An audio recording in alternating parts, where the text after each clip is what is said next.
Is a zero of the cubic polynomial x cube minus 3x square minus 10x plus 24 and it's other zeros.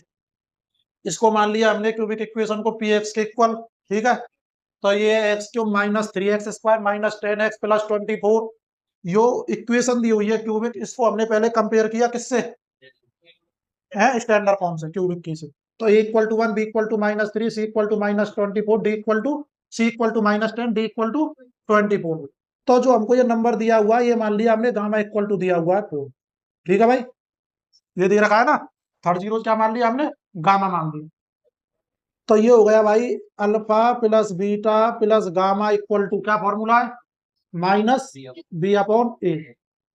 Alpha plus beta, gamma की value थी 4 और ये हो गया plus का minus ये वाला, ये माइनस बी की वैल्यू थी माइनस 3, ए की वैल्यू थी 1। अल्फा प्लस बीटा प्लस 4 ये हो गया भाई प्लस का 3, समझ लो पहले। तो alpha plus beta equal to 3 minus 4, तो बेटा alpha plus beta equal to आ गया माइनस का 1। कोई दिक्कत, क्योंकि हमको दो जीरो चाहिए, एक जीरो तो हमको पता है। तो दो जीरोज के लिए हमारे पास कैसी इक्वेशन होनी चाहिए, क्वाड्रेटिक होनी चाहिए, जब तो दो जीरोज फाइंड कर पाएंगे। तो अल्फा प्लस बीटा की वैल्यू मिलेगी। अब निकाल लेते हैं हम product of zeros, alpha beta gamma equal to minus d upon a. तो अल्फा कितना था भाई हमारा, पता नहीं। बीटा कितना था, पता नहीं। गामा कितना था, 4। डी की वैल्यू हो गई माइनस 24। क्यों, अल्फा बीटा इक्वल टू आ गया माइनस का, कोई दिक्कत।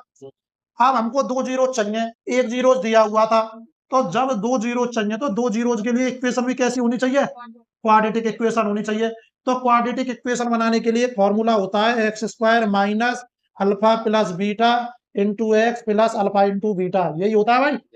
तो ये हो गया x square minus alpha plus beta की वैल्यू थी -1 और alpha plus alpha into beta की थी माइनस का 6। तो x square minus minus plus plus minus minus, इसके फैक्टर करेंगे एक्स स्क्वायर प्लस का 3x माइनस का 2x माइनस का 6 इक्वल टू 0। दो दो के पेयर बनाए, x कॉमन लिया, x plus 3 minus 2 x plus 3 equal to 0।